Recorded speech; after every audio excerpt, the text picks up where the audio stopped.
Est-ce que vous, par exemple, Nathalie Arthaud, vous iriez dans un grand débat comme ça? Est-ce que vous iriez débattre avec vos voisins, votre maire, vos concitoyens, etc., etc.? Mais moi, je débat en permanence. Mais effectivement, là, ce grand débat national, il a un objectif.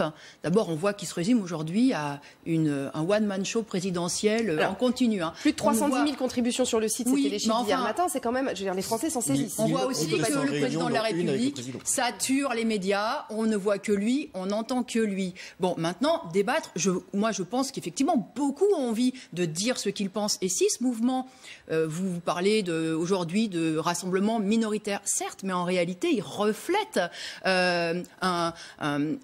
comment dire, une colère, une révolte généralisée. D'ailleurs, il est soutenu massivement. Les revendications qui sont mises en avant sont partagées massivement. Et c'est la raison pour laquelle... Pardonnez-moi, mais un peu secoué quand même. On l'a vu notamment par certains maires, mais aussi par certains Français contre lesquels il a... Oui, bah enfin bon... Même si ça reste très policé, il n'y a pas d'insultes qui fusent, il est quand même... Sauf que ce que j'observe, c'est que précisément, les revendications qui étaient prioritaires chez les Gilets jaunes, c'est-à-dire ces revendications sociales sur l'augmentation du pouvoir d'achat, sur l'augmentation du SMIC, sur la nécessité de plus de justice sociale, eh bien, dans le cadre de ce grand débat, elles sont complètement noyées. Parce qu'on peut discuter des heures et des heures sur les 80 km/h, sur les changements institutionnels à introduire. Oui, bien sûr, ok. Mais dès qu'il s'agit de toucher à 1 euro du grand capital, à 1 euro au profit, alors là, il n'y a plus de débat. Là, ce sont des lois économiques. Je parle de l'ISF, mais je parle de l'augmentation des salaires aussi. Là, immédiatement, on est face à un mur. On nous explique, mais ça... mais regardez la fiscalité pour les grands groupes, par exemple, c'est des choses qui sont produites dans le grand débat. La réalité, c'est qu'on nous oppose toujours cette idée que, de toute façon, il y a des lois économiques qui s'imposent. Ça ne se discute pas. Il est impossible d'augmenter les salaires. Donc, pour répondre à ma question, vous n'irez pas discuter dans les grands débats? Évidemment, non. Et je pense que ce que font aujourd'hui les travailleurs qui continuent de se mobiliser, c'est très juste. Vous êtes professeur d'économie. Vous savez bien qu'il y a des lois économiques qui s'imposent. Mais ces lois économiques, elles s'imposent parce qu'elles sont défendues par une minorité. Une minorité en tire profit. Mais ces lois économiques ne sont pas des lois naturelles, qui sont immuables. Ce n'est pas une loi gravitationnelle auquel il faudrait se soumettre parce qu'on ne peut pas la changer. C'est pas une minorité. Pardon. Moi, je suis désolée. Pardon, madame. Prenons l'exemple de la France, simplement. 1981, François Mitterrand décide d'aller à l'encontre de ce qui se passe dans toute l'Europe sur le plan économique. Ça dure même pas 1 an et demi. Si, ça dure 1 an et demi, pardon. Voilà, ça dure 1 an et demi parce qu'il se rend compte que c'est pas tenable. Voilà. Et il est obligé de faire machine arrière. Évidemment, ce n'est pas tenable. On peut prendre le Venezuela, qui est votre laboratoire. C'est beau en ce moment ce qu'on voit. Vous êtes dans la caricature permanente. Parce que justement, vous n'avez pas envie de dire est-ce qu'on peut augmenter les salaires? Est-ce qu'il faut augmenter les salaires aujourd'hui? Je veux bien parler d'ISF après. Je pose sur la table. On me dit, vous ne voulez pas débattre de la marteau. Mais si, précisément. Vous laissez parler les autres. Débattons de allez-y, Frédéric Lefebvre. Augmenter les salaires aujourd'hui. Et ça, précisément, vous ne voulez pas en parler. Nathalie Arthaud, sur tous ces dossiers-là. Non, mais ça, moi, je suis convaincue que le gouvernement ne répondra évidemment pas à la colère sociale. Et vous ne le souhaitez surtout pas. Il ne répondra pas à la colère sociale pour une raison simple, toute simple. C'est que vous ne voulez pas prendre 1 centime sur les profits. Et vous ne souhaitez voulez pas toucher à un cheveu de la grande bourgeoisie. Alors, je vous ai écouté parler, ça fait 10 minutes que je n'ai pas eu la parole, je vais m'expliquer. Et vous ne voulez pas toucher un cheveu à la bourgeoisie, on le voit. La preuve en est que vous ne voulez pas remettre en cause la suppression de l'ISF. Ça, c'est la preuve.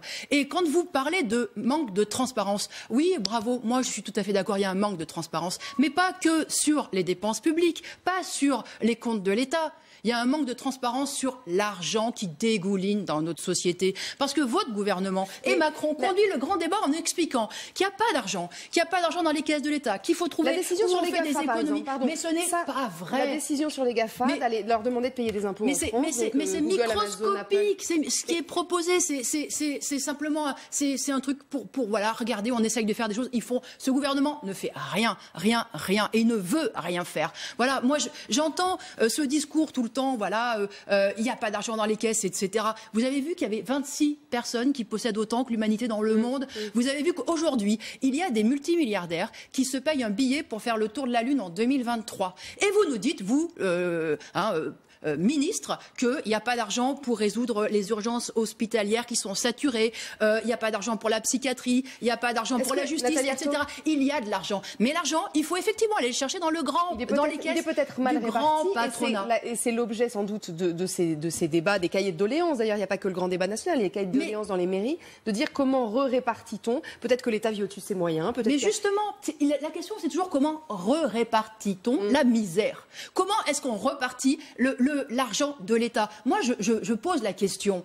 Les travailleurs qui passent leur vie à bosser, qui laissent leur santé, qui laissent le meilleur d'eux dans les entreprises, n'ont-ils pas le droit de savoir ce que deviennent leur travail, où passe le fruit de leur travail? Il y a des milliards qui s'accumulent à un pôle de la société dans des fortunes privées, dans un grand capital. Et ce grand capital, si on n'y touche pas, eh bien effectivement, on n'aura pas les moyens de débloquer la société. Vous vous rendez compte qu'à 40 milliardaires en France, parce qu'il paraît, ça c'est encore une fois les chiffres d'Oxfam, que le nombre de milliardaires est passé depuis la crise de 2008 de 14 en France à 40.